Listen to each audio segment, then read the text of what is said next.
ma ogtahay in meesha Alle inagu abuuray tahay wadnaha dunida?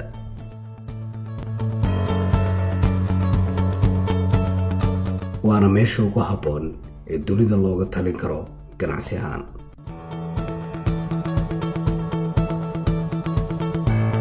haddaba waxaa laga yaabaa qaarkiin inay isweydiinayaan muxuu ku saabsan yahay barnaamijkan ama fideogan aan daawanayo. wuxuu ku saabsan yahay barnaamijkan deked cusub oo laga dhisi doono Raas Casayr, looguna magac daray geesigii Soomaaliyeed ee Axmed Gurey.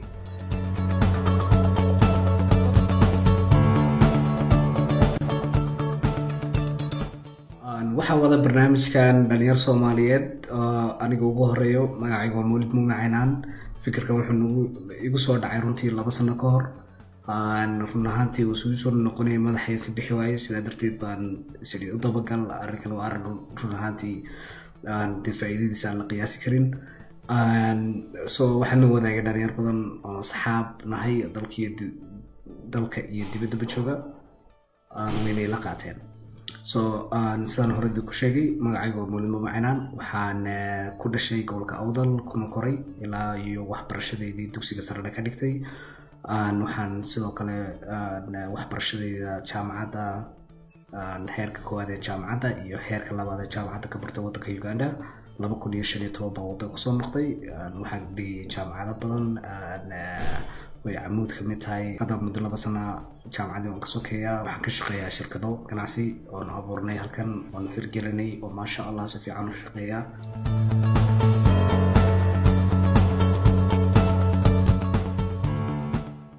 ujeedada ugu weyn ee u sameynay barnaamijkan ama ula nimid barnaamijkan waxay tahay in runtaantii aan ka faa'iideysano waddankeena, badaheena, xeebaheena iyo meesha Ilaahay nagu abuuray oo runtii meel muhiim ah. muhiim markaan leeyahay waa meel ka mid ah meelaha dunida ugu muhiimsan. waxaa dadka ka shaqeeya ama qiyaasa dadka ka shaqeeya istiraatiijiyadda adduunka ama meelaha dunida ugu muhiimsan waxay sheegaan inay tahay meesha 9aad. qaarna waxay yiraahdaan waa meesha 12aad. badana waxaan aaminsanahay in meesha 9aad iyo ka sokeysaba ay tahay. sidaa darteed ujeedadu waxa weeye inaynu waddankeena iyo xeebaheena ka faa'iideysano, inaynu dhalinyarteena ka saarno shaqo la'aanta, inaynu runtii noqono meel adduunka la iskugu imaado oo maraakiibta adduunka iskugu timaado. meeshan aad ugu saaran yahay arkaysaan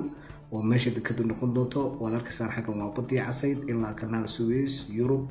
xaggan waa Asia iyo Singapore iyo meeshii dekadii weyneyd ku taalay. waxaan rabnaa actually inaan meesha ka dhigno another Singapore,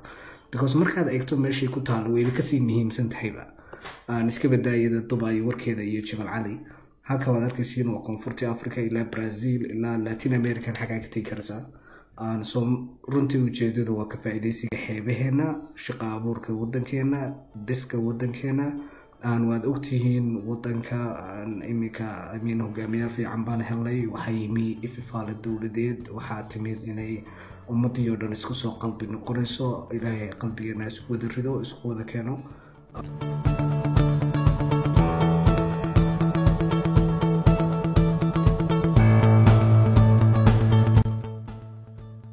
run ahaantii lama soo koobi karo faa'iidooyinka barnaamijkan yeelan karo, aad bay u tiro badan yihiin. haddana wax yar idinka taataabto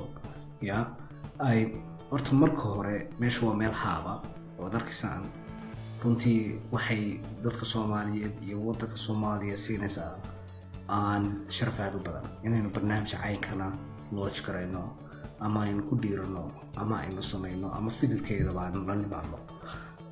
taas waa ta koowaad. ugu yaraan markaynu dhisno meeshii 10 sano shaqeyso waxay u badan tahay, ama insha Allah aad iyo aad u suuragala waliba ganacsiga adduunka u kordhaya in sanadkii ay dowladda uga soo xiroon karto iyo dalkaba lacag 5 bilyan oo dollar. marketkan aynu raadinayno ay suuqiisa aynu raadinayno aynu ku jirnana waa ilaa iyo market aynu adeegina 2 bilyan oo qof. waayo from Asia to South America, Africa, Europe, Middle East waxaan oo dhan baa ku jira. marketkan aynu taag garaysanayna waa market 2 bilyan oo qof ku nool yihiin iyada iska badaada intaan faa'iido ka helayno ee shaqaalaysiinta dhalinyarta ah oo run ahaantii 10,000 oo dhalinyaro ka shaqayn doonto sidoo kale xeebaheena cidlada ah ee dadka xitaa kalluunka san loo soo qabsado aanay gareyn imika ayaynu ka dhigi doonaa meel adduunka oo dhan isku yimaado oo shirkadii Japanese ahayd ee baabuurta sameynaysa ay keento baabuurteedii Axmed Gurey port oo ku yaala Ras Casayr meeshii ka dhisi doono Ras Casayr baladaada haddaan in ridi faahfaahiyo oo ku soo noqon doona taas gaarigii Japan lagu sameeyay shirkadda Japanese ku samaysay ay keenaysaa Axmed Gurey port markay keento waa meel sida Dubai oo kale aad aragtaan ama Jabal Ali meel weyn oo baabuurta keenan baa jiro adduunyada oo dhan isku timaado Afrika oo dhan isku timaado laga iibsado baabuurta waddanka lagu isticmaalo ka timaada Dubai baa soo iibsanaa right iyaga keena aan Dubai to wadamadan kale oo dhan baa Dubai taga ka soo iibsada soo saano kala rabnaa inay Japanese ku markaynu diyaarno meeshii sideedii arkaan environment iyo meel ka basi muhiimsan inay tahay oo dawad aragtaa waa meesha aadka u dhow run ahaantii waatan Asia xagga maraakiib waxaan line-kan aad arkayso huruudda waa maraakiibta traagooda meesha aan ka dhisi doono insha Allah waxa dul mara inta markabada arkaysa waa markabo aad u badan baa dul mara lagu qiyaasay xagga lagu qiyaasay 40,000 markab iyo xitaa waxa mara 12% saliid adduunka oo dhan inta badan xaggan waxa bariyahan lagu intii sanad 10 sano u dambeeyay waxa looga cabsoonay pirates isku waayo waa badcad waayo waa dhalinyar Soomaaliyeed oo runtii camal weydii oo baddiina ay ku noqotay meel ciidamo joogaan oo la tuuganaya hadii tagaan sidaa darteed bay ku kaliftay inay waxan la yimaadaan bad hadaynu dadkeena u dhisno project cayn karaan pirate ma jiri maayo nin warxun sameynaya oo Facebook gelinayo dawladda Soomaaliya hebel baastan kale yiri dadka isku dareena jiri maayo way ummad oo dhan baa mashquul doonto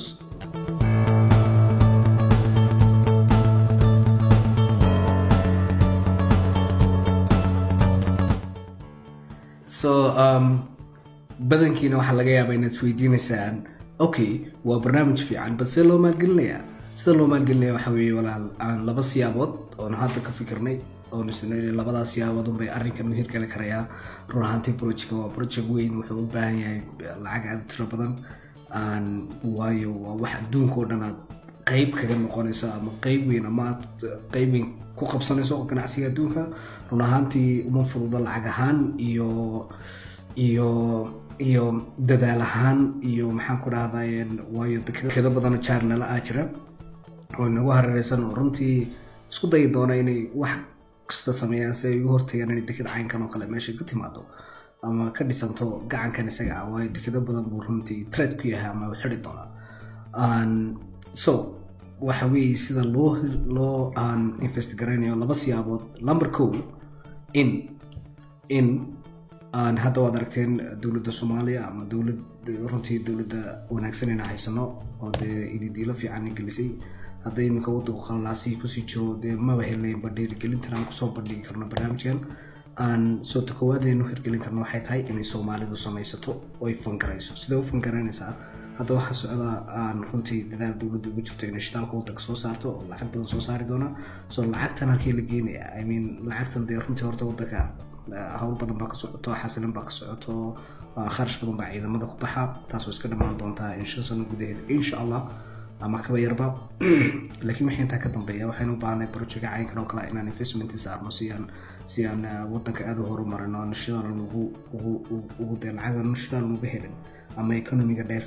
aan meel kala duwan wax naga soo gali karaan ma ha shidaal inay lacagta naga soo gasho insha Allah badwayna meel kala duwan naga soo galaan waayo konta ka sanad boqol ka sanad isku socda shidaalka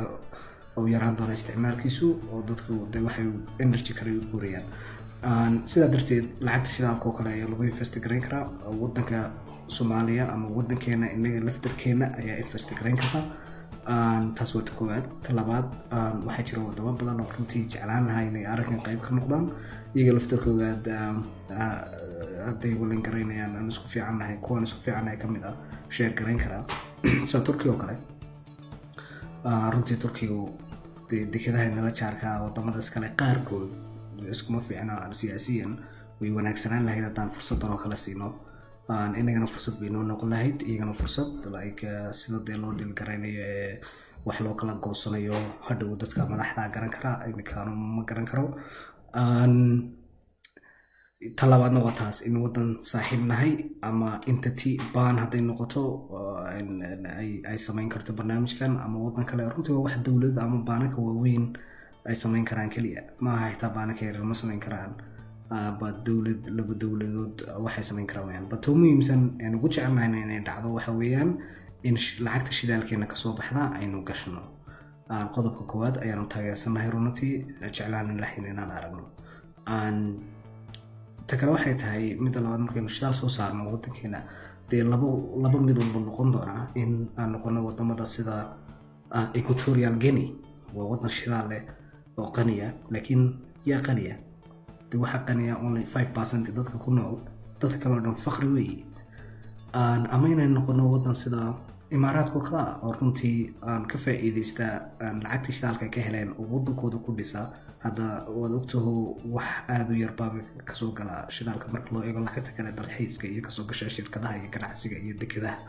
marka inaynu ka faa'iideysno weeyaa lacagta shidaalka laftirkeeda maaha inay in yaray ku taajirto inta kalena gaajo iyo u dhimato dee halkooda joogaan sidaynu uga faa'iideysno marka lacagta wadanka soo galaya ama shidaalkeena ama khayraadkeena lacagta naga soo gali doonta waa inaynu la nimaadno projectka caynkan oo kale oo project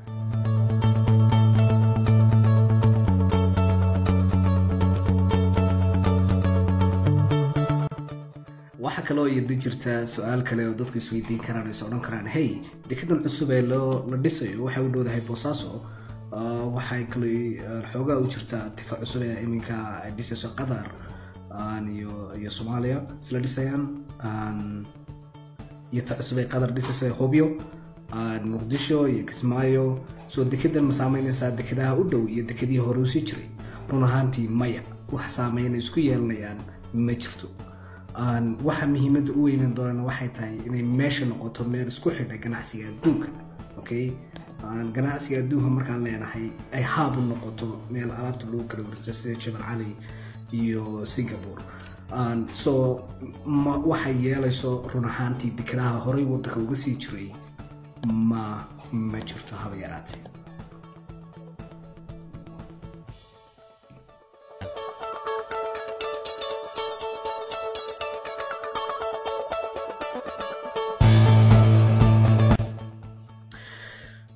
so ugu dambeyntii waxaan ugu baaqaynaa cid kasta oo ka qayb qaadan karta barnaamijkan tali iyo tusaale ka qayb qaadan karta inay runtii nagu soo biiraan iyo waxaan ugu baaqaynaa sidoo kale ama ka codsanaynaa dowladda Soomaaliyeed inay runtii arrinkan hoos u eegto oo u fiirsato because this is really faa'iido weyn aad iyo aad weyn buu yeelan doonaa insha Allah so cid kasta oo taliyo tusaale sidaan horey buu sheegay nagala qayb qaadan karaysa waan soo dhaweynaa sidoo kale assalaamu calaykum waraxmatullaahi wabarakaatu aad baad mahadsantahay